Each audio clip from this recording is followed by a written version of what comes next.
My parents wanted to take my car and give it to my brother, a car I paid for with my own money. I refused, and what they did next was something I could have never imagined. My name is Lena Ward.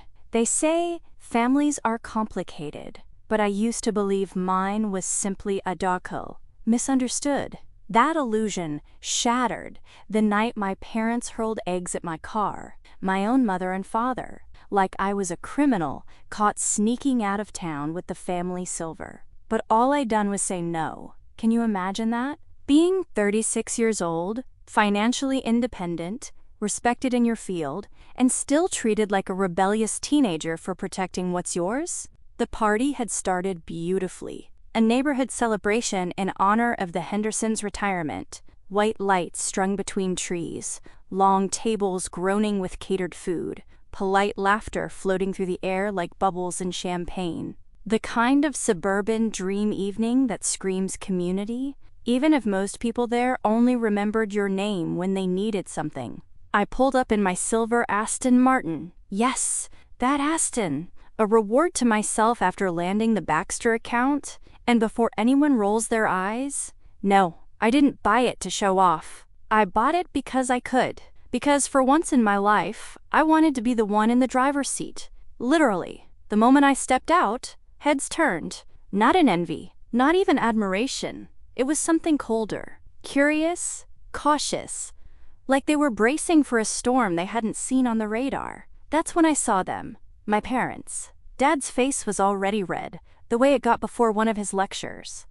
Mom looked brittle, like she'd snap if someone breathed wrong. And my brother? Nowhere in sight. Earlier that week, he'd jokingly asked if I'd consider gifting him my car. It's just sitting in the garage most days, Lena. You barely drive it. And you know I've been struggling since the layoff. I said no, calmly, respectfully. I even offered to help him find a good lease deal, but no has never been a word my parents handle well when it comes from me. They cornered me by the drinks table. I'd barely had time to set down my keys when Dad started in. You humiliated your brother, he hissed, low enough that only the two women spooning crab dip beside us could pretend not to hear. Mom leaned in, that sweet but steely tone she's perfected over decades. You could have been generous. He's family. I am family, I said.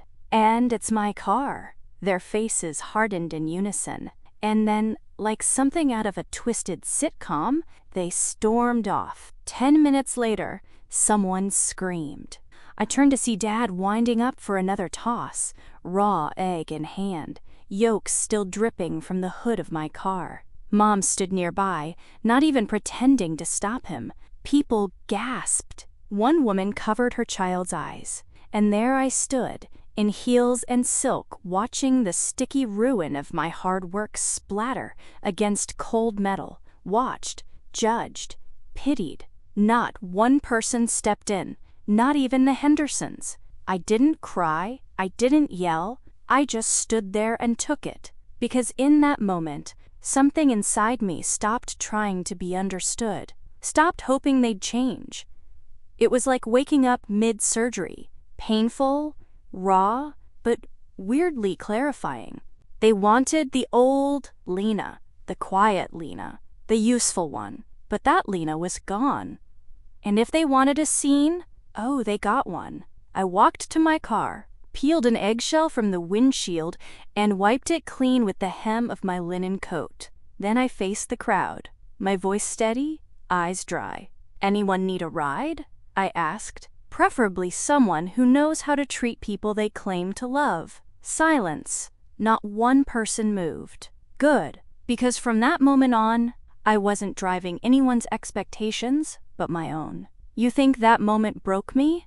No. It marked the start of everything I'd been too afraid to begin. After the party, I didn't go home right away. Instead, I parked 2 blocks away from my townhouse, turned off the engine, and just sat there. My coat still smelled faintly like egg. The absurdity of it clung to me, more bitter than the yolk itself. The street was quiet. A few porch lights still burned. Somewhere, a sprinkler hissed to life, rhythmic and indifferent. And inside the hush, the weight of memory started pressing in. I wasn't crying. I didn't feel angry anymore. Just hollow, like someone had scooped something out of me while I wasn't paying attention. It wasn't just the car, or the party, or the eggshell that still clung to my side mirror. It was the million tiny cuts that came before that moment. Years of being told to be the reasonable one, the gracious one, the one who understood that some people just needed more. More attention, more money, more chances, more than me. Growing up, I was the background character in my own house. My brother, David, could light up a room just by walking into it. He had this golden retriever energy, charming, a little clueless, always forgiven. When he failed a math test, my parents called it a rough day. When I got a 97 instead of a 100, they asked what I missed.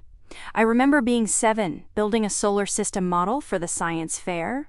I painted every planet by hand, even researched the asteroid belt. But when David showed up with a crooked volcano made of papier-mâché, they all but threw him a parade. Isn't he clever? Mom beamed as his vinegar and baking soda eruption sputtered onto the gym floor. I stood beside my display, Saturn's rings perfectly glued in place, and watched them fawn over lava foam and mediocrity. It became a pattern. He messed up, I cleaned up. He spent, I saved. He coasted, I climbed. When I got into Stanford, I was ecstatic. My parents? That's far, sweetheart. Don't you want to stay close to home? But when David dropped out of his second college in 2 years, they paid for him to reset in Denver with a new apartment and a monthly stipend. He came home 2 months later, broke again. No one asked where the money went. I stopped asking too. By my mid-20s, I was already managing their tax prep, helping refinance the house, covering half the costs for their anniversary trip to Bermuda, because David's client investment had fallen through. And every time I quietly made things work, I heard the same line: "You're such a good daughter. You always know what to do." Like it was a compliment. It wasn't. It was a life sentence. Responsibility was the currency I paid to earn their affection. And respect? That never came. I stared out through the windshield at the street lamp's halo of light. What kind of parents throw eggs at their daughter's car? What kind of parents believe boundaries are a betrayal? I didn't have an answer, but I knew I couldn't keep being the version of me they needed in order to sleep well at night. That night, in the parked silence, I made a quiet promise. No more rewriting myself just to fit their comfort zones. No more dimming the light because they were used to shadows. From now on, I'd stop asking to be seen and start seeing myself clearly for the first time. And that old version of Lena, the good daughter, the fixer, the silent one, she was already starting to fade. Dr. Weiss's office always smelled faintly of peppermint and old books. The scent was strangely comforting, like something steady in a life that had spent too long tilting sideways. I sat cross-legged on her couch, hands curled around a mug I hadn't sipped from. Peppermint tea, of course. I liked the way the steam softened the air between us. Like it gave me permission to exhale. I'd canceled last week's appointment. Told myself I was too busy. But the truth was simpler. I hadn't wanted to hear my own voice out loud. Now, with the memory of eggs drying on my windshield and shame caked into the folds of my coat, I was out of excuses. "So," Dr. Weiss said gently, not looking up from her notepad, "you said something big happened." I let out a dry laugh. "You could say that." I told her everything. The party, the confrontation, the eggs, even the way the crowd had turned silent, as if I deserved it, or worse, invited it. Dr. Weiss didn't react. She just listened the way she always did, attentively, patiently, without flinching. When I finished, the silence between us stretched long. And then she said, the one thing that cracked something open in me. "Lena, do you notice how often your parents punish you for having limits?" I blinked. "I wouldn't call it punishment," I said. But even as the words came out, they felt false, fragile. "No," she said softly. "Let's look at the pattern. You told your brother no. You didn't insult him. You didn't yell. You just declined. And in return, your parents didn't pull you aside to talk. They didn't express disappointment. They publicly humiliated you." I shifted in my seat. That's not discipline, she continued. That's emotional retaliation. She let that hang for a beat. That's how they keep you in your role, Lena. By making the cost of standing up for yourself higher than the cost of staying silent. It was strange how simple it sounded when she said it, how obvious. But I'd spent my whole life believing that being good meant being quiet, that love had to be earned with obedience, that saying no was the same as being selfish. So I'm, what? I asked, my voice brittle. The scapegoat? You're the container, she said gently. The one they pour everything into, their fear, their shame, their failings. Because you're the strong one. You've always been the strong one. I stared down at my tea, the reflection in the surface rippling. And the more you do, the more they expect, she added. Not because they're grateful, but because you've trained them to think you'll always come through. A lump formed in my throat. I didn't want to cry. I didn't even think I could. But something about her words made me feel 12 again. Alone in my childhood bedroom, overhearing my parents tell David, "Don't worry, Lena'll fix it." I don't want to be the fixer anymore, I whispered. That's a powerful decision, she said, but it feels wrong, like I'm abandoning them. She nodded, not surprised. That's how control works, Lena. It convinces you that boundaries are betrayal, that self-respect is cruelty. But what if protecting your peace isn't abandonment? What if it's alignment? I looked up. Her eyes were warm, steady. I don't know who I am without all that, I said. That's what we'll find out, she replied. And the beautiful part is, you get to decide. This isn't about cutting ties in anger. It's about building a life where you're not constantly erasing yourself to keep others comfortable. I sat back, feeling something shift inside me. Not a dramatic jolt, just the quiet click of a lock I didn't realize had kept me in place. That session didn't end with a breakthrough scream or dramatic tears, but I walked out of her office feeling taller. Like maybe I didn't owe my silence anymore, and maybe, just maybe, I was allowed to protect myself without apology. I didn't write the letter all at once. It came in fragments, lines scribbled in the margins of work notebooks, half-thoughts typed into my notes app at 2 a.m., sentences I whispered in my car just to hear how they sounded. I wasn't trying to be poetic. I wasn't trying to win anything. I just wanted clarity, something they couldn't twist, interrupt, or talk over, something they'd have to read slowly, in silence. For once, it took me 3 weeks. When it was done, I printed it on thick ivory paper. Not because I wanted to be fancy, but because I wanted it to feel permanent, like something that couldn't be crumpled without consequence. I folded it once, placed it in a cream envelope, and addressed it in careful handwriting. Then I sat at my kitchen table, hands resting on either side of the envelope, and breathed. I was nervous. Not because I feared their response, but because I knew what I was choosing, a shift that couldn't be undone. The letter wasn't cruel. It wasn't angry. It was honest.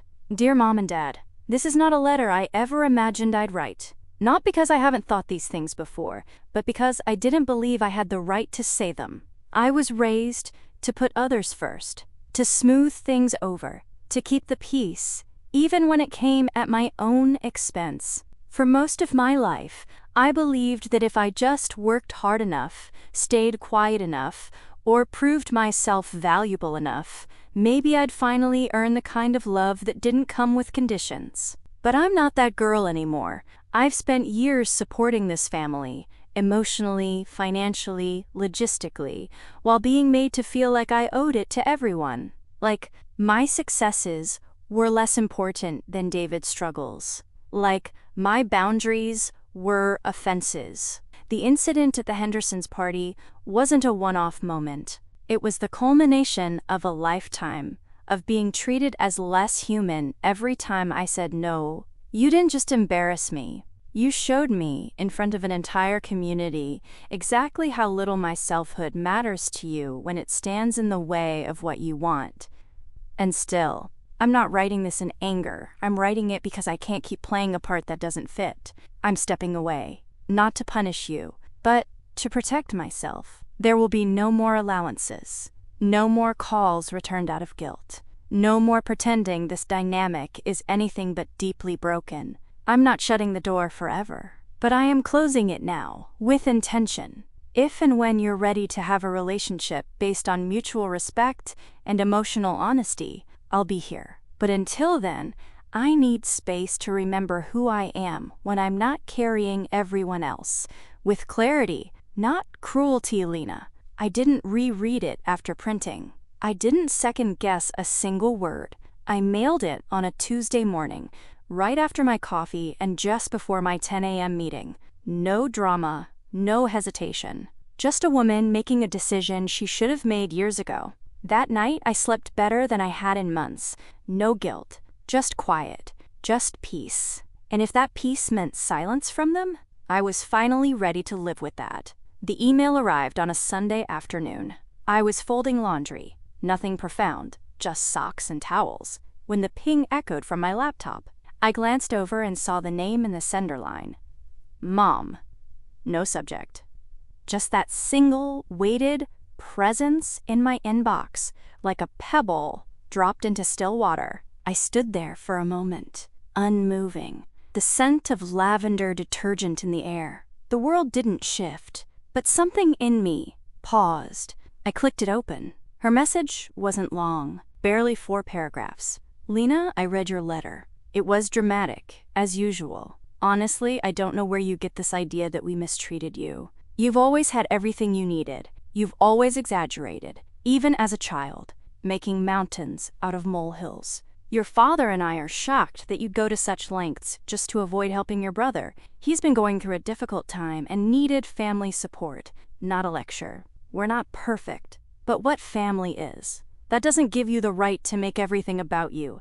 If you want to sulk, fine, but don't rewrite history to feel better about it. Let us know when you're done being angry. Until then, take care of yourself. That last line, take care of yourself. Like I was the one being selfish. Like it was just a phase 1 needed to work through.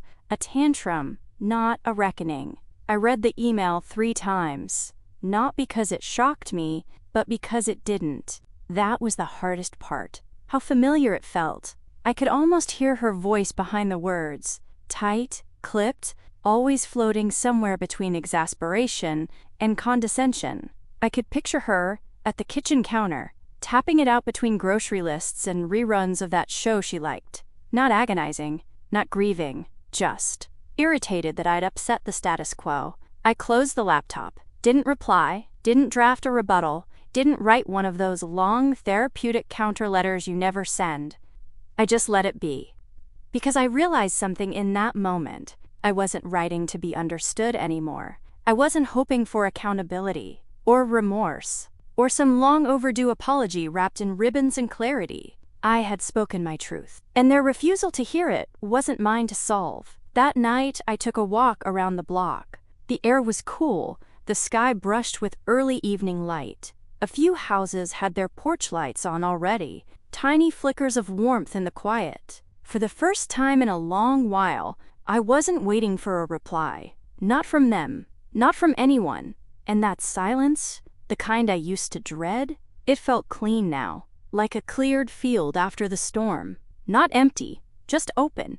I didn't make a speech. There was no big declaration, no email. No final warning, just a few quiet clicks on a screen. On a Wednesday evening, I sat at my dining table with a glass of wine in one hand and my laptop open in front of me. The light above buzzed faintly. Outside, rain tapped softly on the windows. It felt like any other night. And maybe that's what made it so powerful. How ordinary it was to unhook myself from something that had once defined me. The first account I opened was the joint credit card I'd set up for them 5 years ago, just to help them with groceries, I'd said at the time. The charges had long since evolved into dinners out, boutique shopping, streaming subscriptions I never used. I cleared the balance, canceled the card, closed the account. The second was the auto transfer, $1,200 on the first of every month, labeled simply as family support. It had been quietly leaving my account since the year David's 3rd startup failed. I clicked edit, then delete. The system asked if I was sure. I was. The third was the real one. The mortgage autopay I'd set up behind the scenes after Dad got behind one winter but refused to ask for help. I'd slipped in as co-payer through my own banking portal, paid off the late fees, and kept it running ever since. I paused, just for a second. Then I ended it. Just like that. The silence in the room felt sacred. I thought I might feel guilty. Thought my stomach would twist the way it always had when I dared to think of myself first. But instead, I felt lighter. This wasn't revenge. It wasn't even a message. It was a recalibration. I had spent years plugging the holes in a ship they refused to steer, quietly patching and paying and excusing, and still, somehow, I was the one accused of abandonment the moment I asked for space. Not anymore. Let them see what life looks like without the silent scaffolding of my effort. Let them feel the absence, not as punishment, but as truth. The next morning, I brewed my coffee without checking my phone. No texts, no missed calls. It was too soon. They hadn't noticed yet, but they would. They'd notice the overdue notice, the declined card, the missed payment, and maybe then they'd remember that respect isn't optional when someone's been holding you up for years. That afternoon, I dropped a note in the mail to my accountant. Please update my monthly expenditures to reflect the cancellation of all family-related support. Redirect that amount to my personal savings and retirement contributions moving forward. Let's also increase my charitable giving by $500 per month. Choose a women's empowerment nonprofit. Your pick. By Friday, the financial umbilical cord was severed. And for the first time in my adult life, every dollar I earned belonged solely to me. There was no outburst, no confrontation. But deep down, I knew this was louder than any fight could have been. Because cutting off money is the one language they've always understood. And this time, I wasn't asking for recognition. I was simply reclaiming what was mine. It started with a Slack notification. Just one of those cheerful HR updates. The kind people usually scroll past without thinking. Party popper? Welcome our newest team members. Below the banner were a few friendly headshots, each name bolded and smiling underneath. I almost clicked away until one name stopped me cold. Madeline J., Business Operations Associate. No last name, just the initial. But I knew that face. She'd been at my parents' house 3 Thanksgivings ago, clinging to David's arm like she'd won a prize. Long, honey blonde hair, perfect makeup, that nervous laugh that got higher the more people talked about politics or wine. She was the one who once asked me, "So, you work in data stuff, right? Like spreadsheets?" while sipping my $40 Bordeaux. David had dated her on and off for over a year. She'd disappeared after one of his many reinventions. I figured she was gone for good. Guess not. Now she was my colleague. I stared at her photo for a long moment, the HR message still glowing in the center of my screen. No one else here knew what she represented. Not the layers of complication she walked in with. Not the way her presence immediately blurred the fragile line I'd drawn between family and freedom. I could have said something. I had clout here. Enough to ask discreetly for a reassignment or a quiet rejection before her paperwork finalized. I could have flagged the hire as a conflict, a liability, even a security concern. But I didn't. Instead, I sat back in my chair, let out a long breath, and chose something else entirely. I chose to let her come. Not because I didn't care, but because I finally did. Because protecting my peace no longer meant controlling every outcome. And if this job, my job where I had built credibility, authority, and a reputation on my own name, became the place where old ghosts thought they could trespass, then let them come. I wouldn't be the one who flinched. Later that day, I forwarded the HR notice to my assistant, Anna. "Could you pull Madeline J's resume for me?" I typed, keeping it neutral. "Just want to see where she's placed." "No rush," Anna replied within an hour. "Resume attached. No red flags." Madeline had worked for a tech startup in Austin. Customer success. Low-level project management. Nothing impressive. Nothing damning. And her emergency contact? David W., still tethered. Of course. I closed the file. Didn't make a note. Didn't start a strategy. Just sat there, letting the facts settle. Letting them be. Because I wasn't going to play defense anymore. I wasn't going to anticipate harm or smooth every ripple before it formed. I'd built enough power in my own life that I no longer needed to brace. She'd walk through those doors soon, smile her practice smile, extend her hand, and I'd be ready. Not with a warning, not with a weapon, just with the quiet, formidable steadiness of someone who no longer needed to prove a thing. She walked into the conference room like someone trying to project confidence, but her eyes gave her away. Madeline paused just a fraction too long when she saw me. Her stride stuttered, her smile froze, and I watched recognition bloom behind her mascara-heavy lashes like a slow, dawning panic. "Lena?" she said, recovering with a soft, breathy laugh. "Wow, small world?" Her voice curled up at the end, half question, half invitation. She wanted me to make it easy for her. I didn't. I stood, extended my hand, firm, polite, professional. "Madeline," I said, "welcome to the team." Her fingers were cold in mine. She scanned the room like she might be hallucinating. I almost laughed. Poor thing probably thought she was applying for a little desk job at a faceless company, not realizing I had a corner office and my name whispered with respect in these halls. But this wasn't about revenge. That part of me had gone quiet. HR was still in the room. Colleen, bright and perky, oblivious to the undercurrent. "We're thrilled to bring Madeline on board," Colleen said, flipping through her orientation packet. "She's joining business ops but will likely collaborate with strategy in Q3. Lena, I thought it made sense for you two to connect."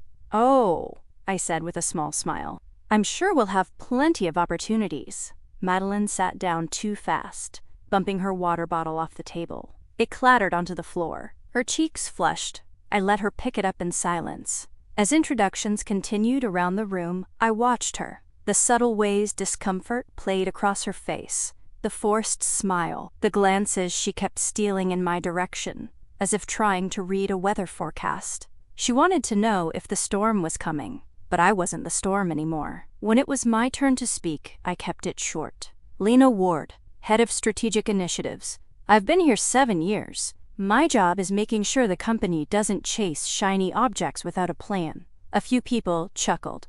Madeline gave a nervous laugh and looked down. I turned my attention back to Colleen. "I'll send over a few onboarding resources once we wrap. Madeline can shadow some of our systems meetings later in the month, if that makes sense." "Perfect," Colleen chirped. "You're always so generous with your time."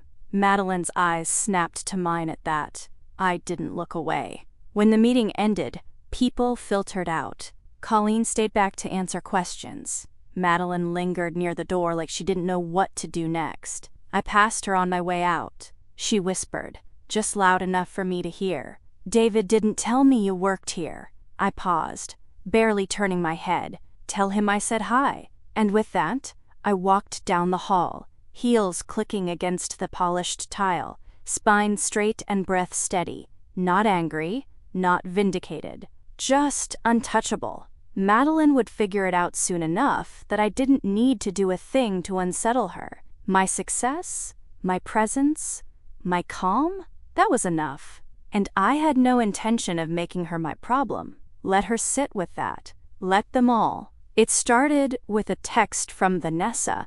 "You didn't write this, did you?" Followed by a link. I was standing in line at my favorite cafe, halfway through a podcast about women and boundaries, when I clicked. The post was already trending on Medium. Title: "When Saying No Makes You the Villain, A Daughter's Quiet Revolt." By Anonymous. My stomach fluttered.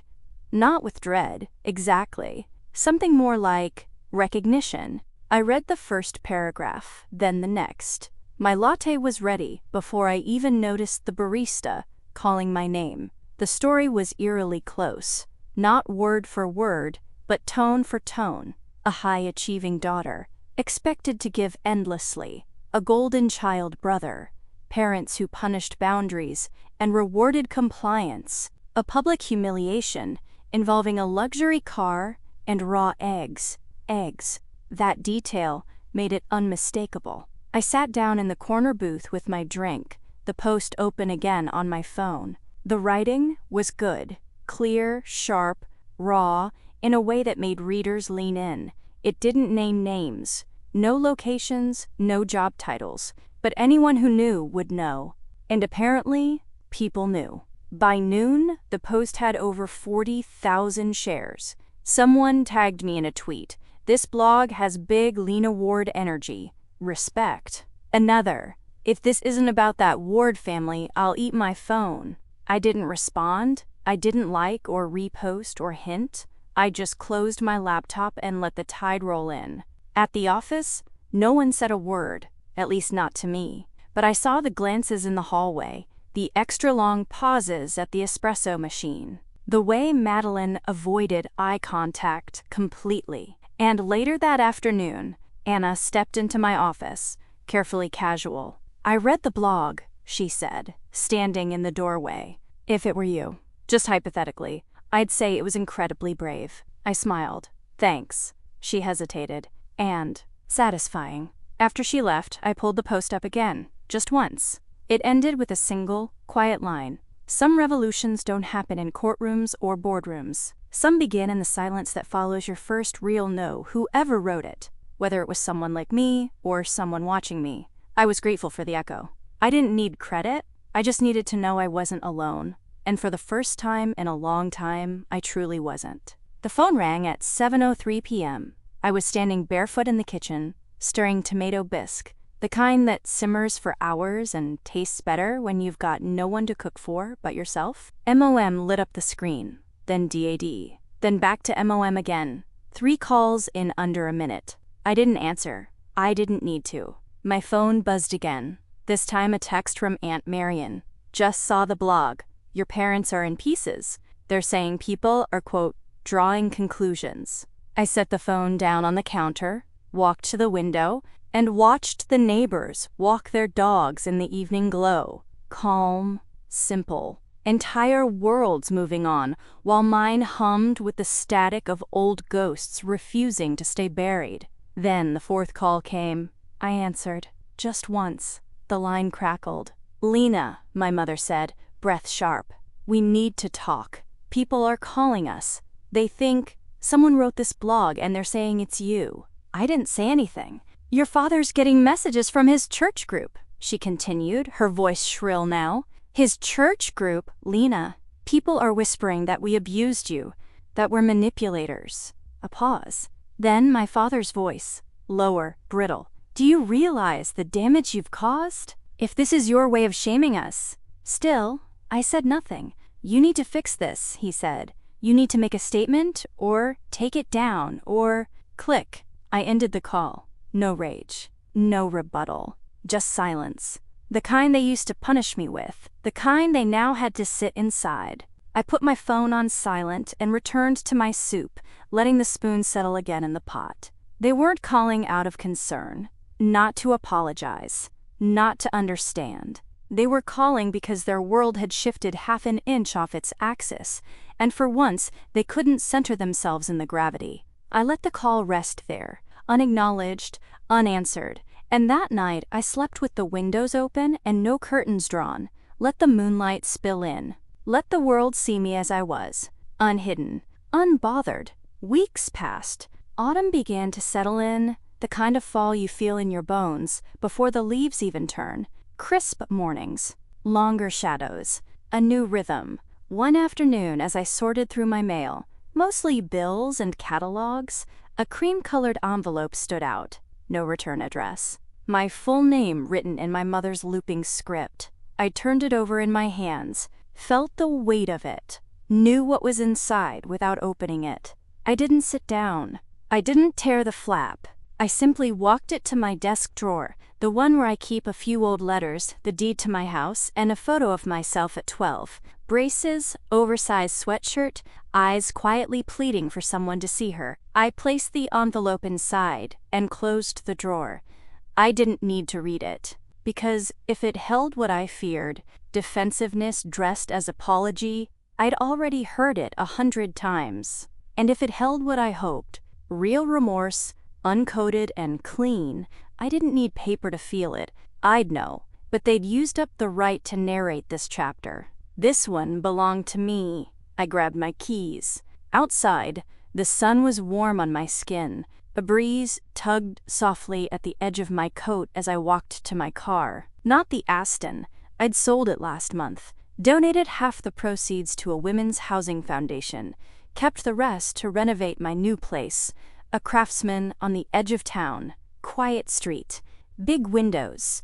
A garden waiting to grow. As I pulled into the gravel driveway, I looked up at the house, mine, and I smiled. No longer their daughter by default.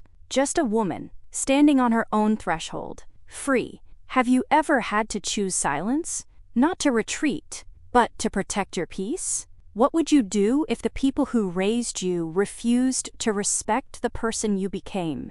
If Lena's story stirred something in you? If you've ever been the quiet one, the responsible one, the one who finally said enough, leave a comment below. We see you, and you're not alone. Like, share, and subscribe for more stories of women finding their voices, especially when it's hardest. Because sometimes the strongest thing you can do is walk away without a word.